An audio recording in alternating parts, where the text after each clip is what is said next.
या ॲपमध्ये आपण अर्ज करू शकतो.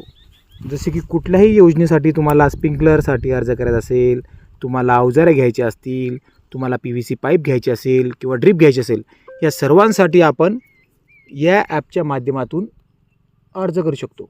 शेतकरी बंधू नमस्कार. शेतकरी बंधूंनो, कृषी विभागाने शेतकऱ्यांसाठी एक ॲप तयार केलेलं आहे, महाविस्तार AI. तर हे ॲप जे आहे हे आतापर्यंत भरपूर शेतकऱ्यांनी आपल्या मोबाईलमध्ये डाउनलोड केलेले आहे.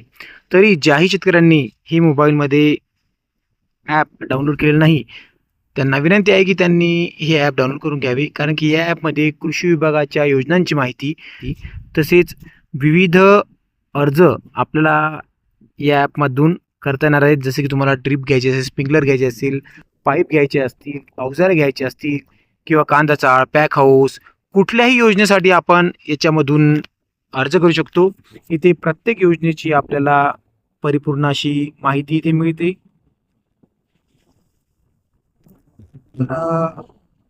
इथे डायरेक्ट तुम्हाला अर्ज सुद्धा करता येते. डायरेक्ट तुम्ही अर्ज करण्यासाठी त्या पोर्टलवरती जाऊ शकता. तर अशा प्रकारचं हे ॲप आपल्याला MahaDBTवरती अर्ज करता येतात. परत वापरायला एकदम सोपं आहे.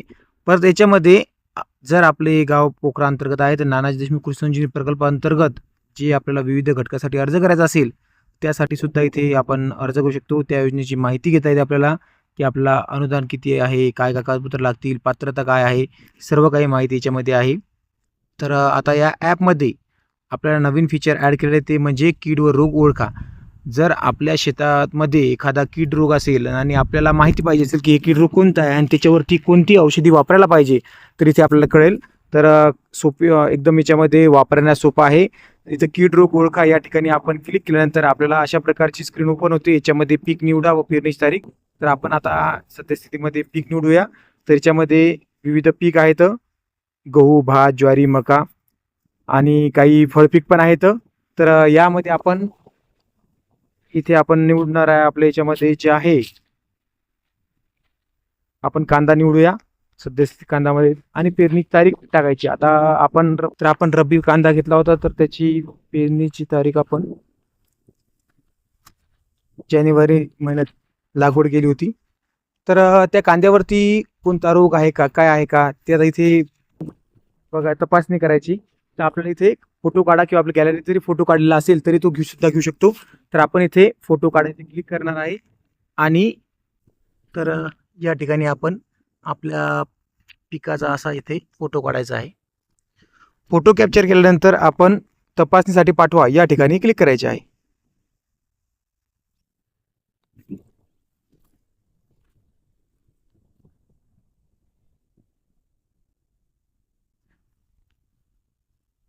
तर हे बघा, आपण क्लोज फोटो घेतल्यानंतर तपासणीसाठी पाठवा इथे क्लिक केल्यावर आपल्याला कीड रोग इथे आयरिस पानावर पिवळा डागाचा विषाणू आणि प्रतिबंधात्मक उपाय काय आहे, रोगाचा प्रादुर्भाव होऊ नये म्हणून आपण काय करायला पाहिजे, म्हणजे रोगमुक्त बियाणे वापरायचे, थ्रिप्स कीड नियंत्रण करायची, म्हणजे हा रोग थ्रिप्समुळे वाढतो, रोग झाले उपटून काढायचे, तण नियंत्रण करायचं, शेत स्वच्छ ठेवायचं आणि उपचारात्मक उपायामध्ये रोगाचा प्रादुर्भाव आढळल्यास आपल्याला याच्यामध्ये कोणती फवारणी करायची ते सुद्धा इथे आपल्याला दिलेलं आहे. तर कांदा पिकात पेरल्यानंतर अर्धा 1.5 महिन्यानंतर कालावधीत IYSV ची लक्षणे दिसल्यास नीम तेलाची फवारणी करावी आणि थ्रिप्स किडीचे नियंत्रणासाठी आपण त्याचे औषध वापरू शकतो.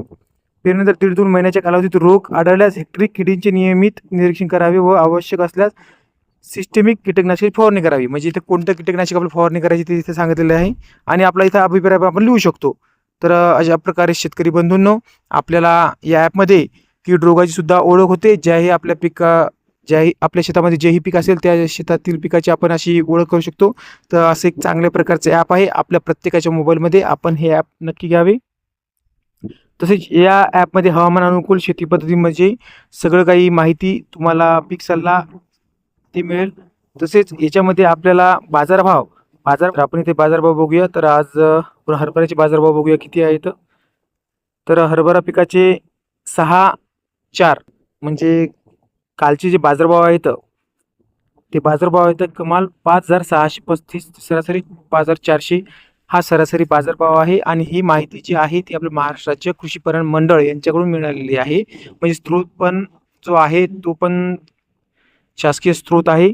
त्यामुळे शेतकरी बंधूंनो, खूप चांगलं असं एक ॲप आहे. याच्यामध्ये नवीन आता फीचर ॲड होत आहेत. याच्यामध्ये महापशुधन वार्ता सुद्धा याच्यामध्ये ॲड केलेली आहे, की आपल्याकडं जर पशुधन असेल, आपल्याकडे जर पशुधन असेल त्याच्या संबंधित इथे माहिती आपल्याला मिळत आहे.